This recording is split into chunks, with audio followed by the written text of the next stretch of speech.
there's no water in St Leonard's or Hastings at the moment, and we're having to collect at water stations because a pipe underground has blown up in the middle of bumblefuck nowhere, and I keep forgetting. I keep just like going to like the tap to get water. It's just you know what? It's been like it's been like a day and a half now, nearly 2 days, and the message is just not getting into my brain. You know. Hi everyone, it's Giles here. How are you guys doing? I hope you're doing well.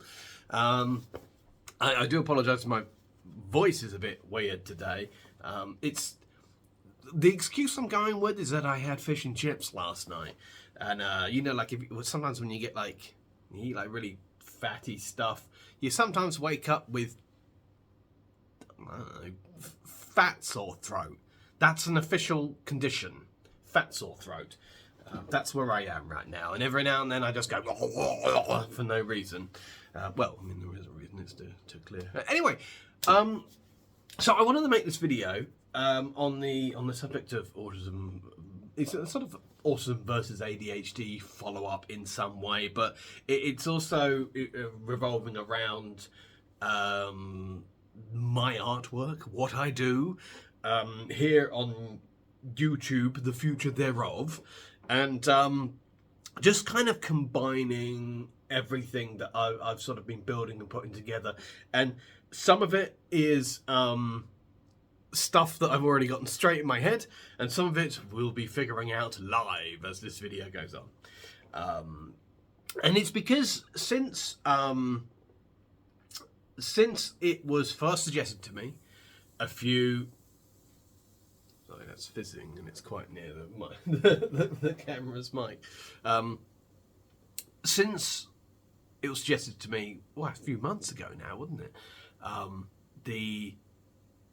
That I may be autistic, and since it became overwhelmingly obvious that I'm, you know, the thing is, you know, you can't, for those of you that are new and things like that, I'm in the process of being diagnosed with autism and ADHD, but because it takes so fucking long, it would be a waste of life, literally, to go without the assumption in the meantime, especially when I consider the good it is doing me to go with the assumption that I am. And that is why, if you hear me saying that I am, whilst in the same breath saying that I'm awaiting diagnosis, now you know why. And it's just because, as I've read up about how it functions, how it works, you know, I had one too many, whoa, that's me moments. Functioning, you know, not just understanding what's gone wrong in the past, but applying what I know now about it, about how my mind functions, has overhauled my life. And I'm learning things at such a quick pace, and some of it's good, some of it's bad. Some of it is restrictive, some of it is freeing, but the restrictive stuff is ironically freeing as well, because once you understand emphatically that you can't do something, or at least you can't do it as anybody else would, that kind of becomes freeing in and of itself, you know? It's like, you know, when I first started talking about autism, I gave the door analogy. You know, everybody goes through the door, and the door doesn't open for you, but you don't know it doesn't open for you, but you assume it should because everybody else goes through the door. But the second you actually know, you know, it's crystal clear to you that it does not open for you, suddenly you're like, all right, well, I can do something else now. It's like I don't know, it's like Ahab finally able to go, you know what, fuck this whale. That's how I feel, and I feel like that's it's impacted my life very, very well. And my life seems to be getting better as I avoid routine, that's an interesting thing for me because I've always tried to maintain routine, and I think this is why, you know, I like to joke that there's the four horsemen of autism, which is ADHD, OCD, the other one, and the other one. I can't remember them right now. Dyslexia. Oh, and BPD or bipolar. I'm still working out if it's BPD or bipolar. But either way, in my mind, that's you get the four horsemen. But I think the reason why OCD. I mean, this is just me talking from my personal experience. I think the reason why OCD gets associated with it is because I would hasten to guess that it's something to do with masking and the attempt to appear neurotypical. And because it isn't you, the only way you can do it is with repetition. You know, it's like if you're trying to be something you're not, the best way to do that is to do it every day, repeatedly. You know, and but I think what you know, you can learn the long-term issues of it can give you an inkling that it's not something for you.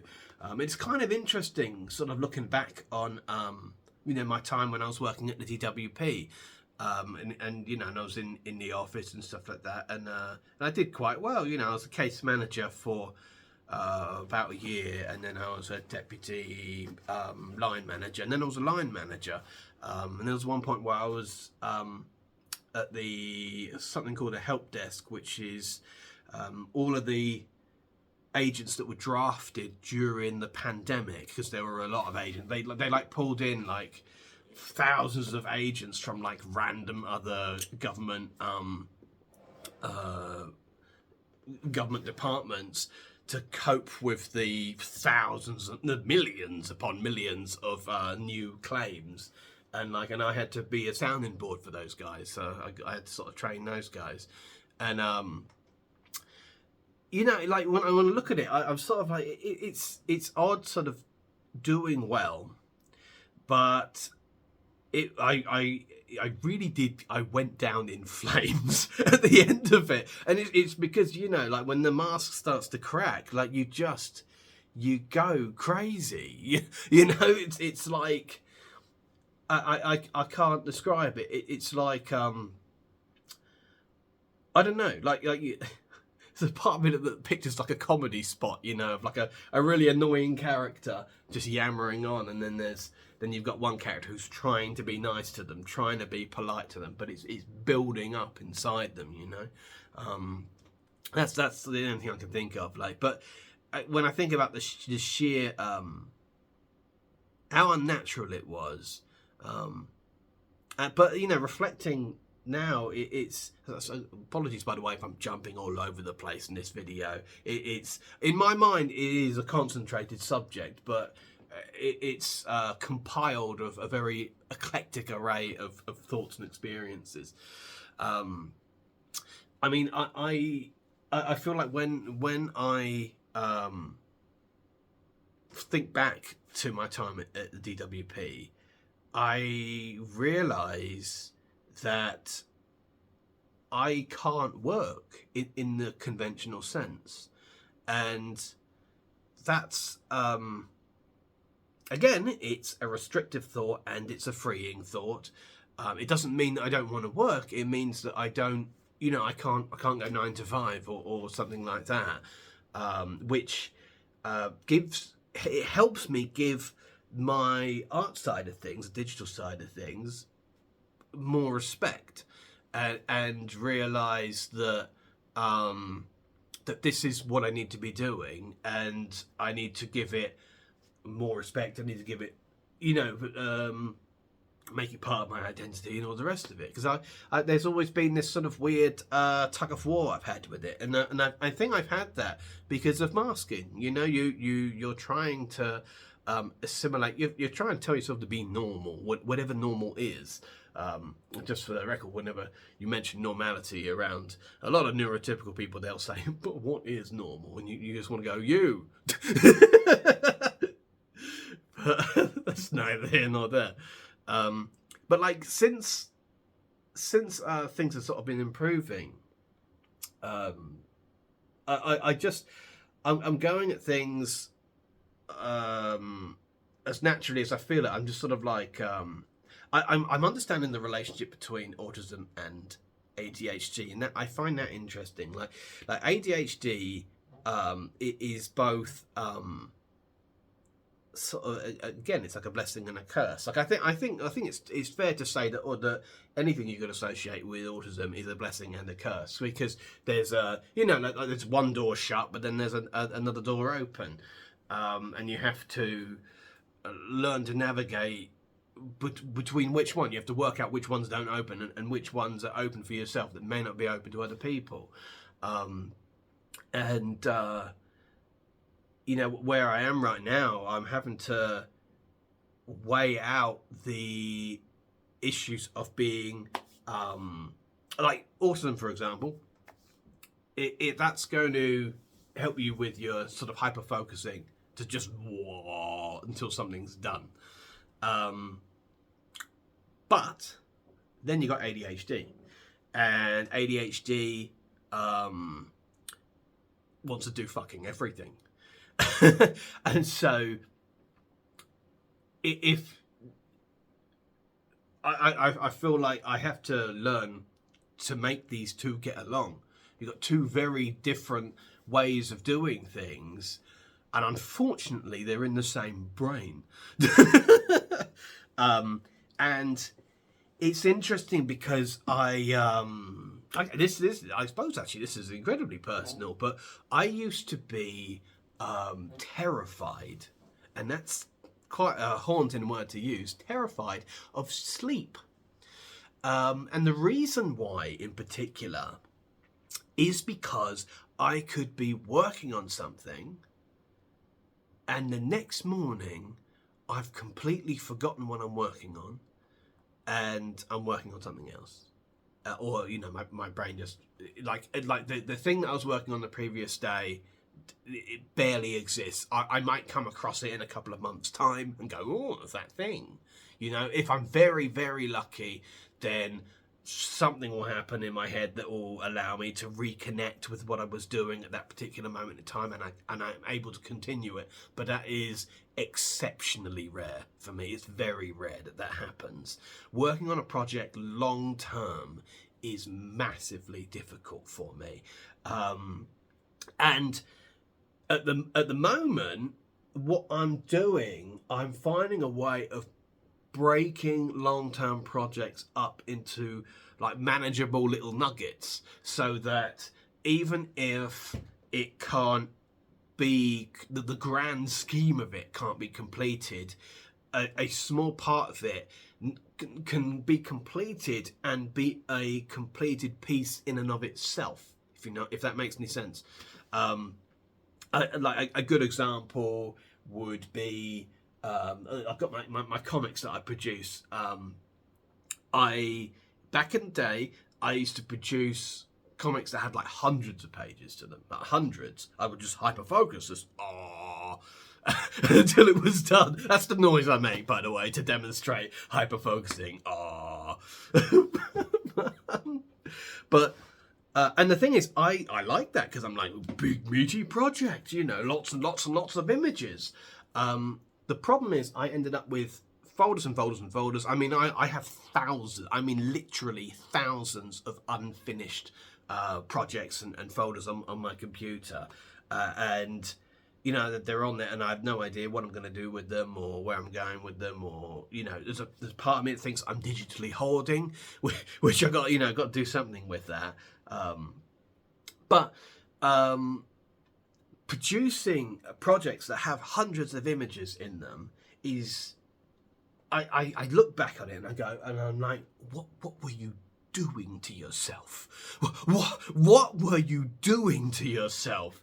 Because, you know, it's one thing if it's natural, but when it's like your business, the degree of if you don't understand what's going on, the degree of self-loathing you can go through from starting and stopping a project over and over and over again, because the grand scheme that your autism is picturing is too enormous for your ADHD to allow you to complete.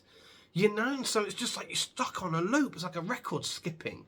And so what I've done lately is 25 images. That's it. I just sit down, and it has been manageable to be spread out over 2 days, and I think it's because I would hasten to say it's pure confidence that's allowed me to do that. I bought a new guitar the other day. Just thought I'd tell you that. I bought this new electric guitar, and that's like it's kind of like a little sign of the fruits of my labour. You know, it's like things are going well. I bought an electric guitar, and I'm always going to associate that with that guitar. So it's a really nice thought. But it's sort of weird, feeling this difference and feeling how different I feel. And like already my mind is, it feels free to go and explore other things, because when I'm telling myself to whack out like hundreds and hundreds of images, it's all that's inside my head, and I feel free to do a lot more, you know, hence all the gigs and stuff we've been talking about. The digital music has started to surface. Thanks, by the way, for a couple of you who actually bought it on Bandcamp, which was very nice. Those two tracks I put out the other day, Fire Temple and the other one, the one that the actual duo was named after, House of Thoughts. There was a third one called Toy Factory, but I couldn't upload that because I only have it in MP3 form, and Bandcamp doesn't allow you to sell MP3s. It has to be AIFF or whatever it is. I think it's AIFF. Which I find really annoying, because I'm like, can't I just put it out at not as good quality and put that in the description? You know, this is a demo, it's not as good quality. Besides, I mean, I've bought some stuff from Bandcamp before, which is really not good quality, you know? AIFF or not. But yeah, that's servicing. And I have like 70 tracks that I think I am going to break them all into like albums, and put them out as albums. I want to do just an image for each of them, and of course have the actual album cover. I was going to do like animated stuff and you know, moving pictures all and for each individual YouTube upload of every particular track. But then I came back down to earth and said, you know, my ADHD wouldn't like that. The thing is, it likes it, but it wouldn't like it. You know, it's almost like ADHD will say all the right things, but it won't do all the right things. And it's weird, because it's one issue that I've sort of been going over is how autism can picture the final product of almost virtually anything, and taking those routes through OCD, that can involve organisation. So when I think of, you know, say like I develop a character or something, and I go, right, I'm going to make a comic for this character. ADHD will advance it, whether I like it or not. It'll go, right, well, it's got to be a series. That'll be 1, 2, 3, 4, 5, 6, 7, 8 episodes. That'll do 8 episodes for a whole series. And so, like, my autism is like going, you can do this. You can do this. All you got to do is just and get it done. And so it's sort of like these two morons come up with this stupid plan that cannot be accomplished. accomplished, because the second one of them goes, oh, straight ahead, ADHD will just be like, even though he came up with the idea, he'll be like, let's do something else. You know? And yeah, you could easily make a comedy series just developing these two into characters, and I would hasten to say that people have done. You know, they just don't use those terms. But you know, as I'm sort of going, you know, it's like I said, I made this sort of decision to myself: just do everything. And just sort of, so it's sort of it's sort of, a lot of you guys know I studied in multimedia, so I've always kind of been Edward Finger Pies anyway. But I sort of I like the idea of just opening the gates and just doing whatever, so long as, you know, so long as sort of profits in the loop, and that way something will continue to come in. But it's weird, sort of looking at these two sides of me and making them get along with each other, so that we can actually create something together, you know. And a lot of it involves a lot of it involves, I think, when ADHD has like lots and lots of ideas, it's about getting your autism to hyperfocus on one of those ideas instead of getting your autism to hyperfocus on the whole thing. You know, it's sort of like it's like, let's do these 100 things. And previously, what I was doing was like, yes, let's do these 100 things. Oh, but instead, it's like, let's do these 100 things. Now I'll do that one thing. Oh, get it done. I'm gonna keep using that noise. That is the noise of hyperfocusing. It's like a zombie chant.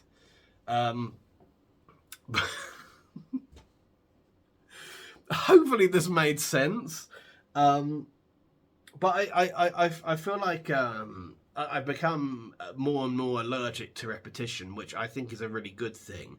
I look at like guitaring. And I think one of the reasons why it's like the perfect time for me to start playing the guitar, but it's because I can do the exact same thing, and on account of skill levels adjusting, it feels different every single time. And what I'm not doing is telling myself when to play, or how long I'm going to play for. As a matter of fact, actually, most of the time, the guitar's just by my side as I'm doing work on the computer. So if I'm pausing for thought, or say the computer's rendering or doing something that will take some time, then I'll pick up the guitar and play for a while. And honestly, I think at the moment I'm sinking in like 3-4 hours a day, you know. And I'm still, I mean, I've tried learning more stuff, but I'm not, I feel like I'm learning faster when I'm not trying to learn. Like, I mean, I was playing, actually I was how self-centered is this? I was playing some of my digital music the other day and playing the guitar to it, and the jury's out. Like, I'll record it at some point, watch it back, and if I feel comfortable, I'll upload it. But I felt like I was finding the music on the guitar quite easily, so that I could, you know, play along to it, and that's kind of interesting because Dan, who's teaching me the guitar, he has tried explaining over and over and over again how to you know, how scales work and how they apply and how to find the right scales, and you know, and if someone's playing in C minor, then how you find the, you know, the C minor scale on the guitar, so you can play along to it, and that sort of thing. And he's bless his heart, he's tried over and over again. I mean, he's it's just short of drawing pictures to help me understand. But I think the only way for me to learn is just to keep playing, and it'll make sense eventually.